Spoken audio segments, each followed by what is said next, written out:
Welcome to the podcast with your favorite cash flow guys, Mike and Blaine. Giving you the best advice while having a beer. When you're running a business, there are problems every day. Let Mike and Blaine help you out and guide your way. Cheers to the good times with Mike and Blaine for business, beer, and BS. Right on. Speaking of being right on, this is Happy 100. It's the 100th episode of Mike and Blaine, and you are listening to us live on the 100th episode. This is the one we've been moving up to, and if you did not see it, Blaine Birch was in the new school logo. I was in the old school logo, so you got to see the transformation of 100. We went 0 to 100.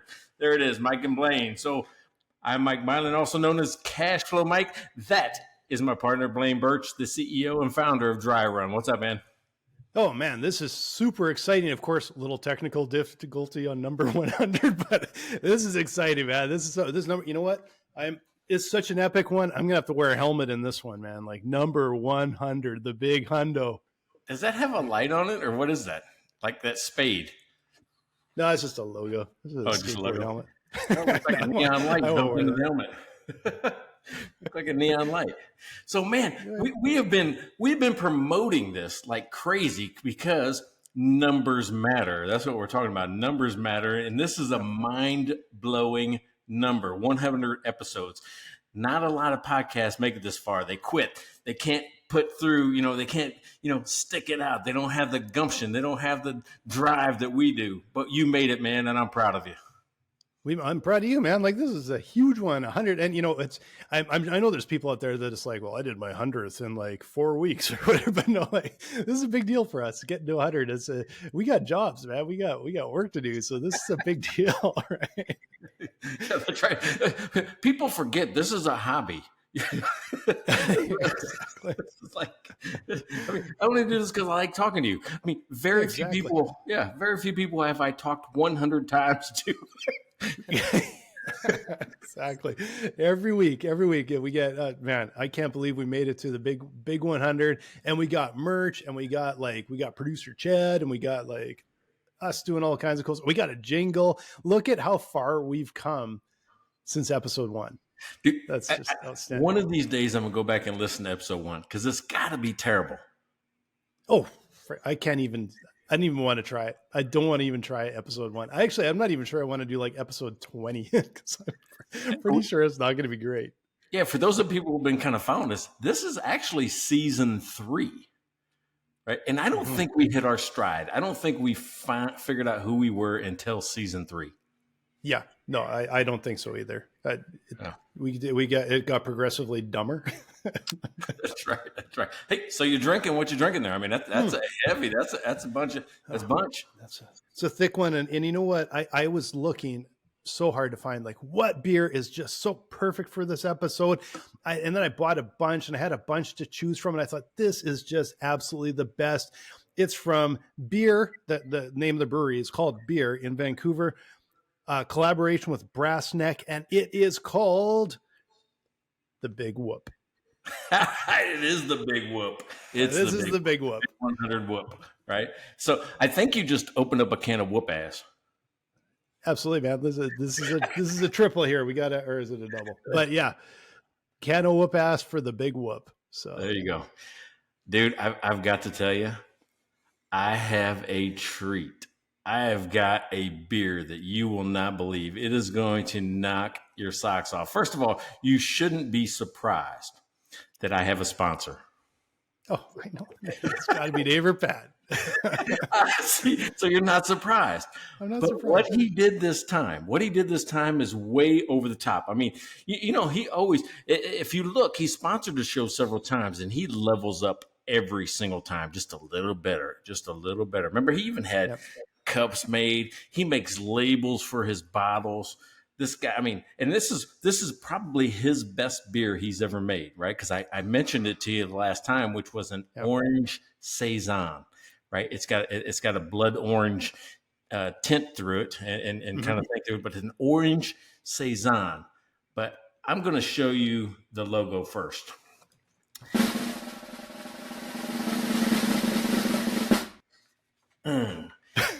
It is called Happy 100th.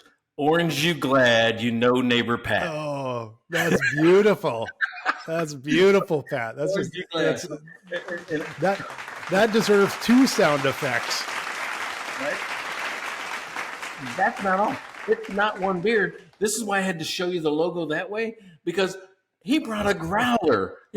So he knows I always drink 2 beers during the show, but he brought a growler of Nice. Orange you glad, you know neighbor Pat. I mean, Oh, that's a beauty. It's not the coolest thing we've done in 100 episodes. I don't know what is. That is, Pat. You were a superstar. I wish I was down there to try it, but I'll have to live with a big whoop, I guess. Yeah, and I think he said it was 17 APV. No, I don't know. Yeah, that's that would not go well. Yeah, Well, we've tried it before. I would probably fall out of the chair if it's at 17. Yeah, I'm trying to remember over 100 episodes what our record is. I think my highest was 12. I'm pretty sure 12, 13, something like that, which was way too heavy for an episode. I think that you can claim that is the show highest. Not just yours. I think that's the show highest ever was that. Now, all right, so when I was in Germany, in Heidelberg, Germany, if anybody's been there, you probably know what I'm talking about. I forget the name of the place, but it's up near the castle, Heidelberg Castle. They had a thing, a beer. They claimed at the time. I don't think it's the case anymore. So we're thinking back in the 1900s, right? Back in like 1995 or 96 or something like that. It was called Vetter 21. It was 21% APV. And you want to talk about something that you could feel all over your actually face. I think my eyebrows, tinged, when I drank that. It was so strong. But Vetter 21 was the strongest beer I've ever had, and it was in Germany. That is, I'm trying to remember what the heaviest one is called. Snake venom. I remember that, but I can't remember what it is. It's like 50 something percent, I think. I'd have to actually look it up. Yeah, I'd have to look it up. Anyway, I'm surprised that's still called a beer at 50 some percent. If that's true. I can't remember if it's 51, but you know what? I'm going to look it up because I'm curious. Hey, let's ask the intern, man. Get the intern to do it. Yes. What's the strongest beer by APV? Snake venom beer. Here we go. 67.5%. What? Yeah, and you could buy it. You can buy it for 50 pounds. You can buy it in the UK for 50 pounds. Brewmeister is the brewery at 67.5. So they must just age that thing till it's evaporated down to syrup. Did you get that from Chad? No, I use old Google. Actually. Well, I just asked Chad kind of offline here, and he came up with the same answer: 67.5%. Oh, well, man, I should have just gone straight to Chad. I didn't have him up and running here. So. I mean, he told me a whole story about it. Scottish brewmaster. I mean, probably the same things you did. So, yeah. You know what? Maybe he could write a rap that you could do. All right. I will. All right. For 101, we'll come up with a rap for 101. All right. And I'll do it after the drawing or before the drawing. Right. Because let's during the drawing. I can't do it during the drawing, right? I can draw. You can rap. We'll figure it out. All right, so, yeah. Okay. Jump in. Yeah. So that's what we're going to be doing, right? Is a drawing next episode, the very next episode. So if you have not done it yet, you still have a chance. I know this is the 100th, but we are giving away next week the Hundo Super Pack, right? So what's in the Hundo Super Pack? All right, 2 of Mike's books, 1 of my books, T-shirt, and I actually think it might be this one, or maybe you can even pick which shirt you want. You can tell us the size. We're going to get the right size for you. There's a mug. There is an hour with Mike. I think it's an hour, right? Yep. Hour time with Mike consultation, which is unbelievable because he will find hidden cash in your business. You want that hour, and you also get 3 months of dry run for free, which is outstanding because we will also help you find that money that Mike's going to point you to, and you're going to make some money off of that and understand where you're headed with your business. So lots of cool stuff. And all you have got to do is comment on an episode between 90 and 100. Yeah, you forgot though the biggest part. I think it's the biggest benefit. I don't care about the books, the shirts, the things like that. You get 4 episodes where you are the primary sponsor for free. So you'll have an evergreen 4 episode pack of us talking about you and your brand and your business, telling all of our listeners, all of our fans, all about you. All you have to do is comment, right? You are entered. Exactly. Yeah. You were entered. And I can tell you guys, we have more people listening than we realize, and you probably realize. So you're gonna want that, man. Like, you're gonna want that. So definitely comment on an episode between 90 to 100. You can comment on YouTube, LinkedIn, Facebook. I guess that's a place where you comment, because all the podcast networks, I don't think you can leave comments there. But we post them; they're live. Everything. Just drop in a comment. Tell us what you think. That'd be nice. All right, so if you haven't figured it out, this episode is about unbelievable numbers, right? Like, for us, 100 episodes, there's a point in time when that's an unbelievable number that we would have done 100 episodes of anything, all right? Yeah. So today we're going to talk about that. Now, like, why is that a milestone, and what other things should we be measuring, and what's some just weird things that we've found out over time that shouldn't be, like. Yep. Blaine, I'm telling you what, 85% of statistics are made up on the spot. You know that. I guarantee you. And 87 are totally true. There we go. Totally true. Because figures never lie, right? Never, ever. And they can't be manipulated. That's right. Just, you cannot angle something and make it. But I was looking up some stats before, and I just wanted to mention one thing that I thought was interesting is the world's most expensive beer, $503,300, $500,000 for one beer. Yeah. What is it? What is it? You know, it's called Allsop's Arctic Ale, but it was brewed. Here's the big part: brewed in 1875. It was. I don't know if anyone's going to drink it, but I think it was. Got to be one of the world's oldest beers. You know what's funny is that goes back. Remember about 5 episodes ago, we did you had one on watches, and we talked about scarcity and what drives up the value of things. That's a perfect example of like we're probably not going to get another one of those. Yeah, exactly. So you know what? You might want to leave like half a Pat's beer left, and then it's like, look, we got a half a bottle. That's got to be worth like a few $1,000. And it's scarcity, right? There's only, I don't know how many he's got in his house, but there's only one of these in my house. Exactly. Like that's got to be worth a lot. Scarcity's, we've talked about it before. Interesting concept, but of course, that's an episode in itself, dealing with scarcity and value, that equation, right? That's a tricky one. Yeah. All right, so why is 100? Why is it that we celebrate 100 and not any other number? What do you think? I get this all the time. Like my wife and I had our 25th anniversary a couple of years ago, and I just turned the big 50, and everybody else seems to make a bigger deal out of that I'm just like, I just say to people, it's like, well, it's a round number, because 50 isn't any more important than 49 or 51. It's a round number, and I know people seem to like round numbers. And I don't know, like the bigger the 100, 1,000, I don't know. People seem to like that. I don't find it as interesting, to be honest. That's too bad. Because I mean, because I actually like, oh man, we made it to this milestone. I don't care if it's 50. When I had my 50th birthday party, Courtney behind the scenes was able to coordinate a good friend or a best friend from 4 decades of friends, from my 20s, my 30s, my 40s, and my 50s, right? It was the craziest thing to have one person representing a decade at your party. Now, it turned into a who knows, a frat party, I think.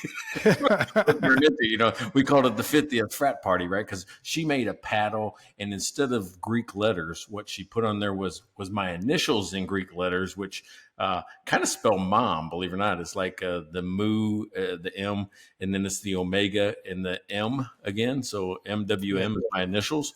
So it's one of those things like going, when I printed it on a hat, it looked like mom. And I'm like, all right, well, I guess I'm mom. but they took this paddle, and there's video of it out there. And if I find it, I'll put it on Mike and Blaine's Facebook page. Right? There's video of, I think, Chad Durbin. Now, Chad and I both went to military academy. So at the military academy, they used to do a thing called a saber swat on your birthday, which means you'd stand there in the middle of the hallway, and then there'd be all the people in your class got to take their saber and give you a little swat on the tush, right? Well, apparently that's what we did at our party too. and I forgot what it was like to be a kid. When my dad gave me a whooping every once in a while. But yeah, I remembered real fast, but I don't like those. So yes, I took a paddle swat, but there's video of it as well, so that'd be kind of fun to see. Yeah, no, I should. I know that's one thing I'm not necessarily good at is the small wins. Like you get to 100, and what am I thinking? Let's get to 200. Like my personal is go, right? But when I did turn the big 5-0 this spring, we were down in Scottsdale, and then we did a trip for about a week and a half up the coast, and that was our sort of my trip for turning 50. And we went over to California and Oceanside, Carlsbad, and then we just worked our way up the coast. That was awesome. That was really memorable and really fun. So I think that the value in those celebrating round numbers is that it makes you celebrate. It makes you kind of like pull and do a bit of a bigger celebration at times. So I think there's value to it. It just I'm just never been all that good at the round number thing. So all right. So here's the reason why I picked the topic. Outside of it being our 100th episode, there was either somebody on radio or an article I ran across about the origins of the Guinness Book of World Records. Have you ever heard that story? No, it doesn't sound familiar. All right. A bar in, we'll say Guinness, Ireland, I guess, somewhere in that area. I don't know Ireland. So if you know it and you're like, you're a dumbass and you said it wrong or whatever. But anyway, they started recording feats that happen within the patrons of their bar. This is kind of where it started, right? Because, I don't care what it was, run the fastest, who fought who and who won or whatever, but they had to start recording it because there were so many arguments that started because people were like going, I was the fastest, or I jumped the highest, or I whipped 10 people in this bar, last year, whatever that was, they would just record it. So it was to settle arguments within the bar to keep the fights down. Nice. Isn't that crazy? So, that's why. So is it stuff? Yeah, yeah. So is it not connected to the beer brand, or did the beer brand like sponsor it or something later, or is it not connected at all? Because I've never even thought about it, to be honest. That I don't know. If I would assume that was before the beer brand. Ask Chad. All right. Well, I just loaded up some of the weirdest Guinness Books of World Records, and this guy Nick Stolberl holds the world record for the longest tongue at 10.1 centimeters. And you see the picture; it's actually pretty gross. So there's some weird stuff on like longest nails. Yeah. Oh, anyway. Chad says, yeah, it is indeed connected. All right. Chad says that the book was a marketing idea from Guinness Brewery is what they're saying. Your story was so much better. I bet you it started there, and then the company sort of took it over. I bet you. Yeah, I don't think that's the actual origin. I mean, I think that's the origin story of maybe when they first started publishing it and promoting it.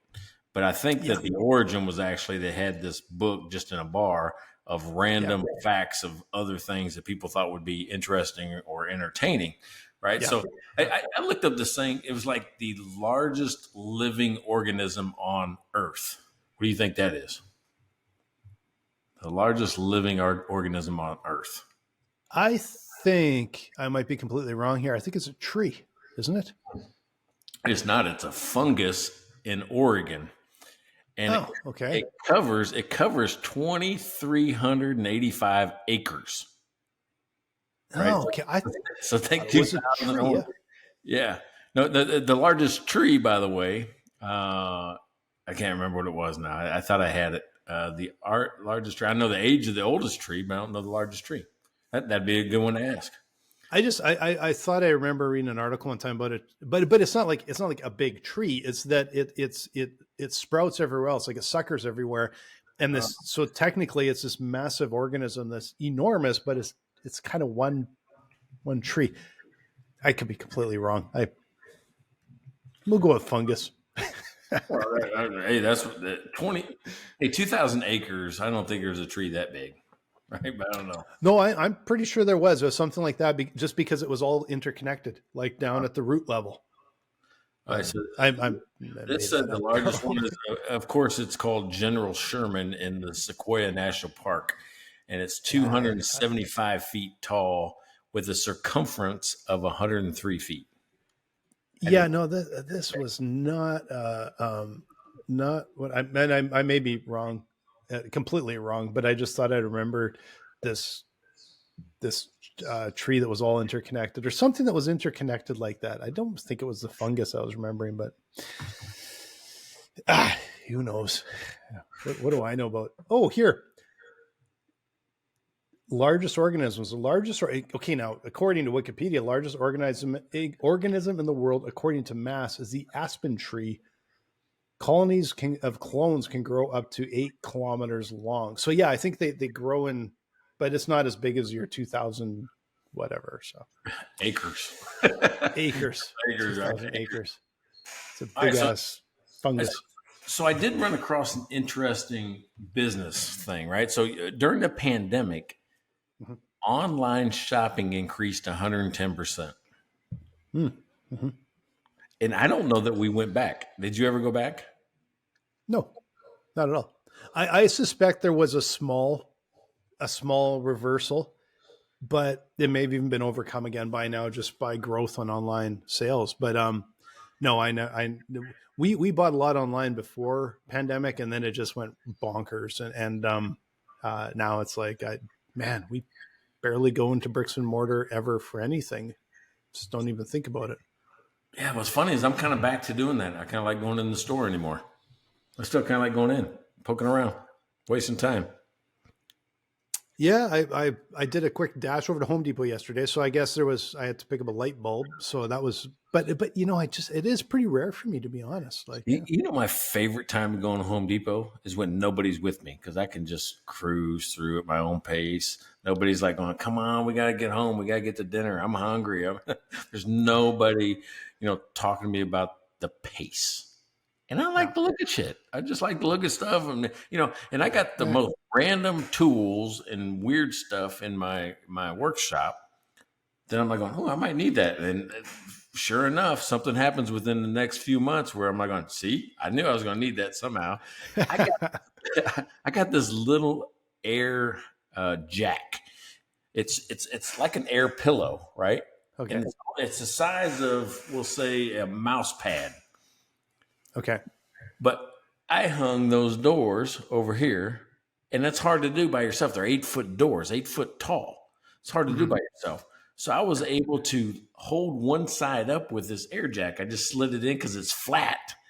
And then you pump it up with a little hand pump, and it got it off the ground high enough for me to screw in the hinges. I'm like going, dude, I knew I was going to need that thing, right? But you could, because it's flat, you can slide it in like underneath these things, right? So you can get your fingers up underneath it or anything like that, and it just pops it up about an inch and a half, enough to get something else underneath there to kind of grab it. Huh. Cool. I forget what it's called. The jack sack. Maybe it's the jack sack. If it isn't, it should be called that. Hey, Speaking of great ideas, can no, jump in, man. I had a conversation briefly with neighbor Brigger, right? All right. Yeah. And because we thought we were going to win the lottery, right? So we're talking about unbelievable numbers. I mean, the lottery, the Mega Millions or whatever last night was like $1 billion, right? So we're like, we're going to pool money together, and we pooled money together and bought tickets. And I think he texted me saying we won $23. So that's pretty good, man. Yeah, but the unbelievable number is that we put in 200. That's 23 back. So it wasn't awesome for us. But here was something that's kind of cool that come out of it is we're doing it, and we're already thinking about what happens if we win. just because we played. I never play the lottery, but I'm like going, Yeah. what happens if we win? So we're like going, hey, you know what we're going to do? We're going to, and he probably is going to get mad because he's like, well, you're not supposed to put that out there. Somebody will steal our idea. Well, no one stole the food truck idea that I had, 100 or 50 episodes ago. Nobody's still done that. We thought it would be funny, and this is how it came up, that we would do a reality show to invest in small businesses, right? But it would be like a highly intense reality show, and we said, well, maybe it starts off in at first we was going to have pitch port, like you had to pitch your pitch in a port to get on a cruise where you do your main pitch, right? So it's like a rehearsal pitch in a pitch port to get on a cruise with us where we'd hear your big pitch, right? It's like a mini pitch to a big pitch. And then we said, then we can go to pitch plane, where we put 3 people on a plane and say, we're going to Miami. You got 17 minutes before we land. Go. So it'd be pitch plane, where you got like, it's high pressure, right? It's time. You're moving across time and space. And the one that kind of stuck with us was pitch pickup, right? Which was, we could get Ford. He said we could get Ford, to sponsor us. We could do the lightning truck, electric truck, and we could put 3 people in the bed of a pickup truck. You would drive. I'd sit in back, listen to pitches, and it would be like pitch or pass, right? So if we passed, we'd just pull over. Maybe that's what it is. Pitch or pull over. So you win the pitch, or we pull over and you get out. Wherever we're at, driving around the city. What do you think? Nobody's doing pitch pickup. It sounds like the carpool karaoke. That's what it kind of sounds like. You're driving around, you're doing your thing, and make them sing their pitch. Maybe that's how you do it. Oh, speaking of, no lie, this happened to Courtney and I. Back-to-back nights in Seattle. Yeah. Different places in town. We got the same driver, Uber driver. Weird. He had carpool karaoke or karaoke system in his Uber van, right? So first of all, I say that out loud. I'm like going, I got in a stranger's van in Seattle and sung karaoke. It was amazing the first time. It was absolutely ridiculous the second time because we knew what to expect. It was the same guy both nights, 2 different parts of town. Oh, man, I wonder if that's on YouTube. Yeah. Like he probably cameras in there. It's all on YouTube. It's got a separate channel going, like hidden carpool karaoke channel. My daughter sent me a video of Toby Keith in an Uber where it had the karaoke system in it. Can you imagine Toby Keith, country star, singing his songs on your karaoke machine during an Uber ride? Yeah, but I'd want him to do not his song. You got to do this like, you should be doing like a death metal song or something. It's got to be fish out of water. That's what makes it cool. Makes it interesting. I saw a video of Rick Astley doing Highway to Hell on YouTube the other night, and he was playing the drums and singing Highway to Hell at the same time. And I don't know, I just thought that was really kind of fun to watch because this Rick Astley, and he was good. It was a pretty good rendition of it. So what's the weirdest song you really liked? What's the weirdest song that you really liked, you think? I mean, and it's got to be like outside of what you normally like. What do you think is your weirdest? I guess the thing is I don't know if I have something I normally like. I just listen. I love music. I have it on all the time, but I've got such a just stuff. Like one of the albums I bought recently was Patsy Cline, which is quite different than what I would probably usually be. Like I got an Incubus album down here, and I don't know. I got just a little bit of everything, right? Patsy Cline, I bought one day on a whim. And she's awesome. Her voice is unbelievable. And I don't know. I don't think that would be weird, but it was a discovery, I guess. It was really different for me. And I really, really like it. So now I actually have 2 Patsy Cline's albums, actually. Oh, now you're a collector. Collector. That's what happened to me. I got like 15 decanters in my house because I bought one. People go, "Oh, you like decanters?" And somebody else bought me one. Then 5 more people bought me one. And I'm like, what the hell am I gonna do with all these decanters? So if you have 2, you're a collector. So what's the weirdest song you dig? Okay, so you know when you're trying to find yourself, like in your teens, you're like, who am I? Who am I when it comes to music? What do I like? Yeah. And I actually, grew up on classic rock and country, right? That's kind of what it was, and maybe a little 70s disco my mom liked, Mm-hmm. And then the rap started, right? So I started liking just the 80s, what they now consider old school rap. Mm-hmm. So that was kind of my go-to, all that type of stuff, rap, and then some turned more into R&B, and then because rap got too hard for me, I'm like, I didn't like that much, and changed R&B.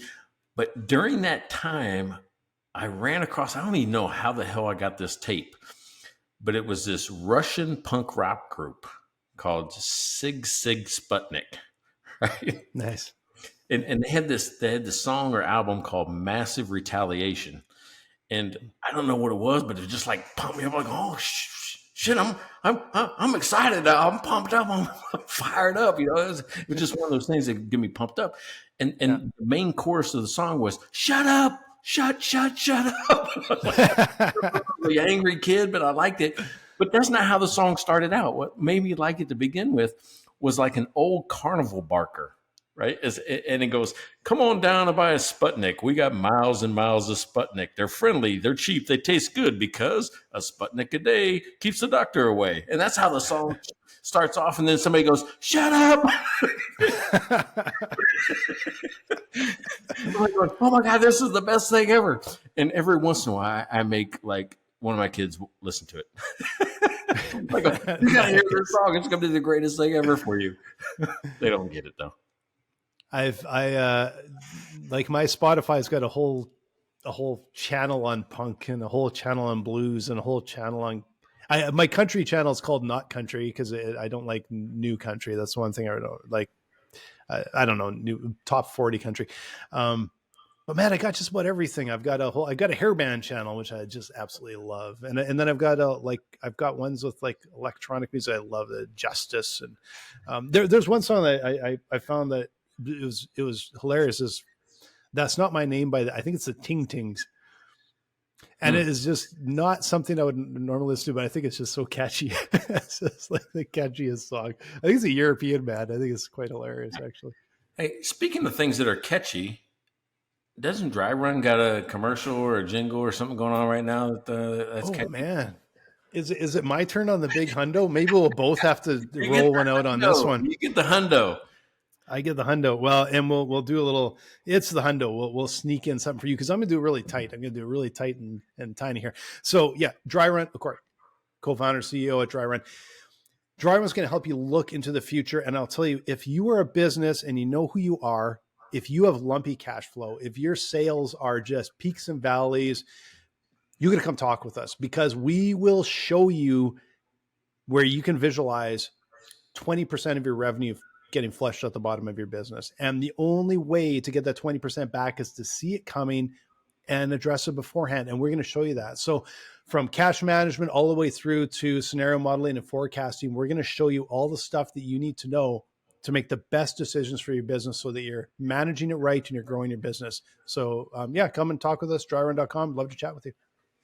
Hey, that's good, man. I appreciate that. So, I've actually started to send more people to you. I'm finding more and more people that need your service, right? I mean, I just sent a home builder to you. And I'm gonna say this on air. I think she can really benefit from what you guys are doing. I mean, she instantly liked it, right? It didn't even know what was going on. Awesome. She didn't, first time she saw it, she instantly liked it. That's awesome. We actually, Catherine on my team has been telling me like we've got actually quite a few signups coming from you. So I got to thank you for that. That's awesome. So we are taking care of them and we love to talk with them. So some of them I don't even think have set up meetings yet, but we keep bugging them. Come talk with us. We want to talk with you guys. We want to help you out. Yeah, the thing is, I got to keep reminding people that it's out there, right? I mean, so I think every little reminder I give, you'll probably get another sign up. But I got to reach a certain point in the training before it makes sense, right? So that's why Yeah. it'll come in kind of waves, because you'll see a cohort go through and I'm talking about it, so I'm in the forecasting module. Yeah, You're doing exactly. that. No, I appreciate that so much. But I will say we do want to talk about a little bit about cash flow, Mike, because, and I want you to talk about hidden cash, because I see it every day and I think it's so important.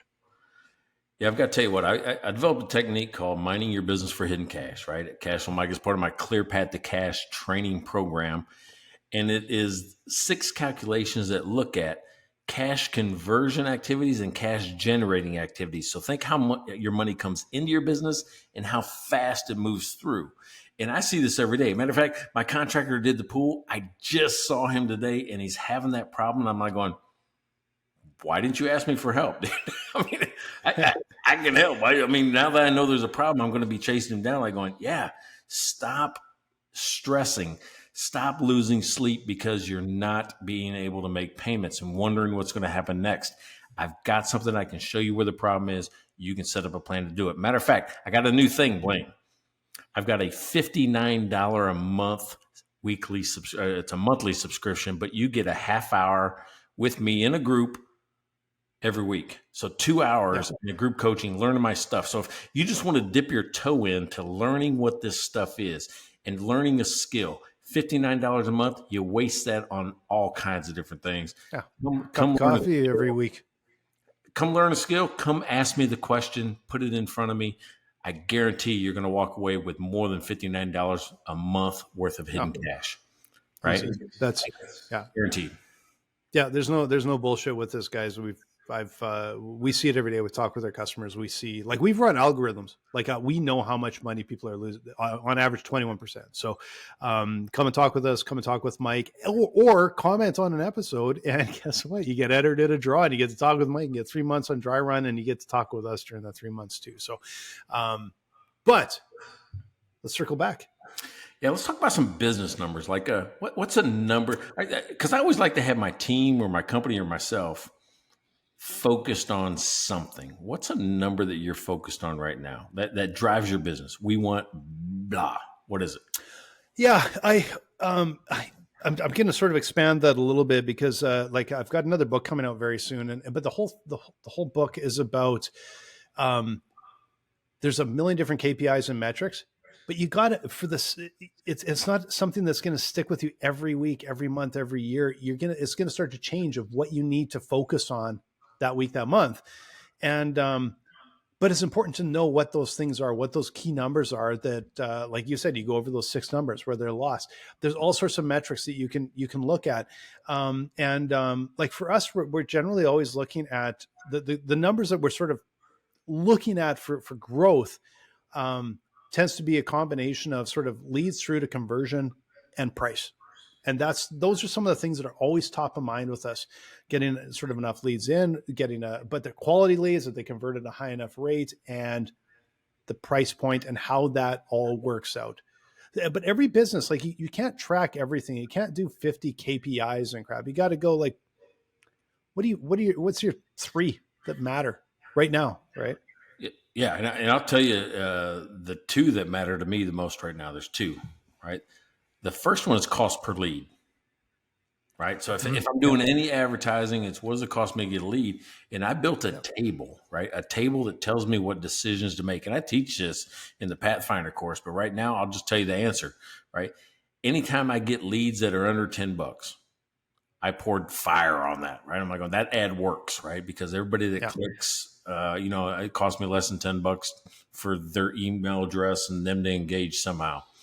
Then if it's like $10 to $20, I wait, because I'm like, don't know yet. I don't know what's going to happen.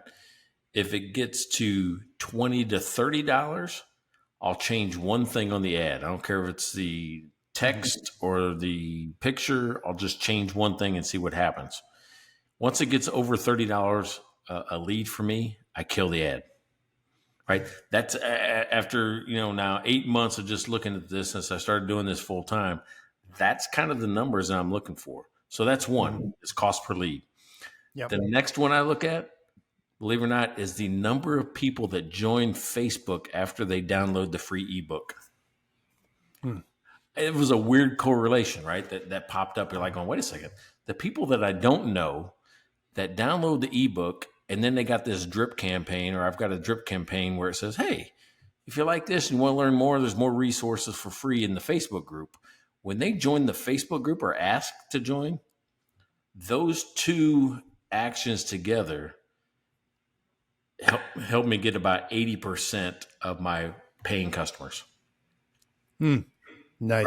Yeah. So it's a really interesting piece of data that popped out. So I mean, when you're looking at things, look at people's actions. I mean, there's a lot of CRMs out there, and believe it or not, I just read something that what is it? 35% of all small businesses right now don't even have a website. What? Yeah, just read that. I read that, kind of just the other day. I'm like, going, what do you mean they don't have a website? Well, you know what? I'll look around and I'm like, going, okay, well, I see some of these folks, they'll have it like a Google profile, but not a website, right? Or they'll, there'll be a small business where they'll have a Facebook page, but not a website, right? So I wonder if that's a little bit of it. I mean, it doesn't mean they don't have a social website presence, an internet presence. It just means that they're not monitoring and hosting their own, presence, right? They're not. Yeah. That to me is dangerous. That's rented space. Those algorithms can change because it's not up to you. Facebook could suddenly decide we don't want to do that anymore and boot you out. I would, if any of you are out there listening and you actually don't have a website, I don't care if you're like what business it is, solopreneur, whatever, like, get yourself a website because that is your owned space. And even talking about numbers, we did some small changes man, I got to tell you, it feels like everything's changed so much that I didn't feel like SEO was as important. And we did some small changes like a month ago and our traffic just jumped. And we're like, oh, right. I guess we should pay attention to this. Like it was quite amazing, to be honest. And we sort of realized, oh, we got to start doubling down on that because there's an opportunity. And I wonder how many businesses have done the same as us for a bit, where it just got a little lackadaisical thinking the world's changed, and it hasn't. Yeah. In less than 6 months, you mentioned it right there. SEO. Whatever the hell these people do in the background on these websites, right? I don't know what it is, but it's search engine optimization. I pay $350 a month, and that's one of the categories I never cut. Why? In my keywords, like if you search for cash flow coach or cash flow consultant, I went from more than 200th in the search to I'm in the top 25 now. In 7 months since I hired this guy, 7 months. I'm like, I went from not even on the board to in the top 25 in these things. So I'm like going, all right, so if I just keep going, I keep doing the things he tells me, and I keep letting him make the meta tags and these alt titles, all these things that we ignored when we upload a picture somewhere, that matters because that's another indication. And these backlinks are huge, right? So, I mean, if you could backlinks, I mean, they're Blaine. We should do that. We probably already are. I'm just messing. We probably are actually, but it's true. It's like that's important stuff. Yeah. So I think that's the one thing. I mean, and you can get cost. I mean, these people chase you down for this. I mean, there's lots of people that say your SEO is terrible. I mean, I don't know. I just pick the guy. I like the guy. I like the way that he sends me the reports. It seems to be working. It's one of those things I can't validate, though. So what do you think about a number you can't really validate except by saying, oh, I can see, organic search traffic is there. It probably wouldn't be there if he hadn't done that. I now have organic search traffic that I didn't have. Well, that's this. If it's the only thing you change, it's a fairly easy line to draw to it, right? And we just looked internally and went, I think we've kind of made some mistakes, and we just did some adjustments internally, and it's made that big of a difference. So we didn't hire anyone to do it, but then I have a consultant that actually looked at the sort of results after and been talking with us about it now. I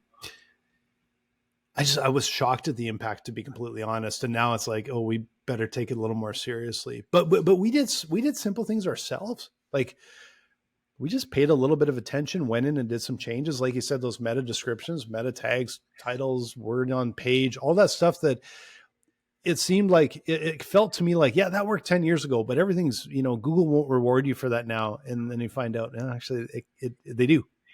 They do completely. Yeah, so crazy. All right, so my 3, you said there's 3 numbers you should look at. The other one I look at is gross profit. And even with all my clients, because it is the only place you can get money to spend or put in your pocket is profit. That's the only place. You can't spend sales. It's gross profit. If you're not managing your business to gross profit, you do not have a cash base focused on your business. Okay. I stunned you. Okay, so you don't think that's true? So no. I do, except that I always think that you need to watch net. Well, yeah, but that's an operating expense problem. I'm just saying that you can't pay your operating expense without gross profit. True, but it's your net. And I'm not going to get an argument over this because they're both important. But it is what is in your pocket at the end of the day is net, and that's where there can be a lot of wastage and everything, and that's where you can lose. You can just lose a lot of money, but that's also where you make a lot of money. It's the total equation, and it's at the end of the day, end of the month, end of the year, how much money is in your pocket, and that's it's just the bottom line. It literally is the bottom line, right? Yeah, but realistically, it's just a result. You can't do anything. I can do anything to sales, to cost of goods sold, to operating expense. I cannot do anything to net profit. Except that your operating expense is the stuff that you can sometimes adjust that affects your net profit. That's what I'm saying. I can make changes in my sales. I can sell more. I can make changes in my cost of goods sold. I could, negotiate my vendors. I could buy, things differently than I do now. I can increase or decrease operating expense. I cannot do anything to net profit. There's 0 things I can do. Yeah, but your operating expense isn't included in net profit, is it? Or in your gross profit, I mean, sorry.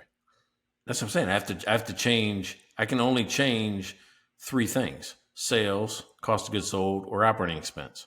I cannot change any of the other 2. I can't change gross profit. I can't change net profit. I have to change something else for them to change. Come on, that's math. No. But like but your gross profit doesn't include your operating expenses. That's why I'm totally confused. Well, you're saying net is important. You can't do anything to net. You have to change operating expense or gross profit, and you can't change gross profit. You have to change cost of goods sold. Okay, you have me totally lost here because your gross profit includes your COGS, but not your operating expense. But if you want to work with your operating expense, you got to be able to adjust that. Like you can make cuts there and stuff, right? All right. So here, the basic equation is sales minus gross cost of goods sold equals gross profit. Yeah, but that means you can only deal with your cost of goods sold. Yep. Gross profit minus operating expense equals net profit. Is net profit. So if you can adjust I think it was semantics. We're talking about the same thing as how we look at it, but your net profit, that's what I'm saying is your operating expenses. Can you adjust your operating expenses to increase your net profit? Yeah, we're probably saying or your COGS or anything else that's related to your gross as well, right? Yeah, but you can't do anything to gross. I can't just say we're going to adjust gross profit. I have to sell more or change cost of goods sold to move or reduce your operating expense. That doesn't do anything to gross profit. I know, but it does to your net. Those damn heavy beers are clouding your brain. No, it's not, because if you adjust your operating expenses, which that's an area that there's sometimes a lot of wastage. That has nothing to do with gross profit. I know, but it does to net. That's what I'm saying. We're getting into the most boring argument on the planet here, and we just ruined our 100th episode. That is just like us to ruin an episode. Okay, let's change gears. Yeah, we're like we're go out in public to dinner because we get into a weird argument that makes everybody awkward. It is kind of a weird argument. Okay, but a couple stats. I'm gonna throw out a couple stats at you here because I wanted to look up a couple stats because you were talking about it today, and I didn't realize this. Over half a billion with a B entrepreneurs on earth and 334-ish million companies worldwide. That's why competition is fierce. That is epic. Like, can you imagine? And they're, well, like you said, I was going to say they're all online. They may not all have websites, but almost all of them are online. That's a really crowded space, right? Yeah. So how many people are on Earth? I don't know. 5 billion. All right. So we'll say 5 billion. There are 5 billion salesmen on Earth. I'm going to make that claim, or whatever the number is, because nothing in life happens without a sale. I don't care if you're a little kid that wants a juice box out of the refrigerator. You got to talk your mom into it. You got to sell her on the idea. Anything you want to do, you have to convince somebody else a lot of times to let you do that. Yeah. Right? If you want to go outside and you're a little kid, hey, mom, can I go outside? That's a buying question. Yeah, it's negotiation. Yeah. So people always say, I don't like sales. Well, dude, how do you get through life? Everything you do is a sale. It doesn't matter what you do. Even if you just want to take a shower first before somebody else runs out the hot water, you got to convince somebody else to let you go in first. Yeah. It's ingrained. It's like storytelling. I think for people, it's ingrained, and they don't realize that they have everything they need to negotiate and to be a salesperson, whatever. And they don't take advantage of it sometimes because I think they talk themselves out of it. All right. So in the world of unbelievable numbers, and I still kind of pay attention to the world's richest people. Doesn't matter if it's man, woman, people. It's a ridiculous amount of money that people have made off of ideas. It's a ridiculous amount. And I always wonder, I'm like, I don't think ill of them, right? Some people go, oh, they've robbed the world of the riches. I don't know. I think he earned it. And I think every time you step into your business, your hope is that you get even a fraction of what some of these people have already done with great ideas. Yeah. So, now what I'd like to see those people do is somehow contribute back. And I think in ways they do, right? In ways they do. I mean, I don't care if it was Zuckerberg or Elon Musk. They're all trying to make the internet accessible to the world via Starlink versus there's another thing that Facebook was trying to do with providing rural internet. Those are ideas that contribute to the rest of society. And I love it when you see people use their wealth to do that. I just love it. Yeah, you want to see them, and I think a lot of them do contribute. And a lot of them contribute probably under the radar as well, and they absolutely should, because they've earned a lot. But it's they've earned a lot off of the consumer. But the other thing is it's stock price. It's a bit of an artificial. Like, that's the other thing is some of those values are a little bit of an artificial value. They're not sitting with cash in the bank of how many $1 billion. This is stock price goes up, and it usually goes up because people are buying the stock, right? So they value the business, but you still want to see them do something worthwhile for the world. And I don't know. I believe that a lot of them do. I think a lot of them that they get a bad rap, but I think a lot of them do more than probably is sort of obvious or public for the world. And you hope they do. That's your hope, that they do. Yeah. So how would you end a 100th episode of Mike and Blaine? Fireworks. Oh, that's how I would if I had fireworks. What about this little bell? All right, let's do it. That's about as good as we're gonna get today, I think, for our planning. That's the dumbest thing I did. That's even dumber than the dad joke I sent my kids the other day. I saw on the internet, which was, where do bad rainbows go? No idea. To prism. Because it's a light sentence and they can reflect on what they did. Okay, you shouldn't end the 100th episode like that. But all I was picturing is the album cover for Dark Side of the Moon when he said that. So there you go. Yeah. All right. Hey, Well, you know what's go ahead. 3 digits. Like that is a big one. And I still honestly, I'm like, that's a round number, and we'll get to the next round number. But I think 101 is just as important as 100. And so make sure you tune in next week. Make sure you follow us. Make sure you subscribe. Make sure you're commenting on an episode. Make sure you comment on how dumb our argument was. And we'll be ready for 101 next week. It was the dumbest one. And believe it or not, I already have a sponsor lined up for next week. Oh, man. I don't know, man. It's a good beer, too. It's 11 point something APV. So I may end up having an argument again just because I'm drinking that. Let's do it. All right. Hey, episode 100 is in the books. Do not forget, this is the last one you can comment on. This is the last chance that you have to get in for the Hundo Super Pack. You have been listening to Cashflow Mike and Blaine Birch. So, signing off for the 100th time, I'm Mike. Imagine fireworks. Oh, I'm supposed to do this.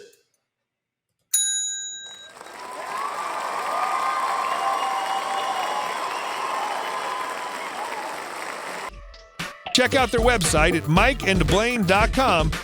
Then subscribe to the podcast and buy these guys a beer.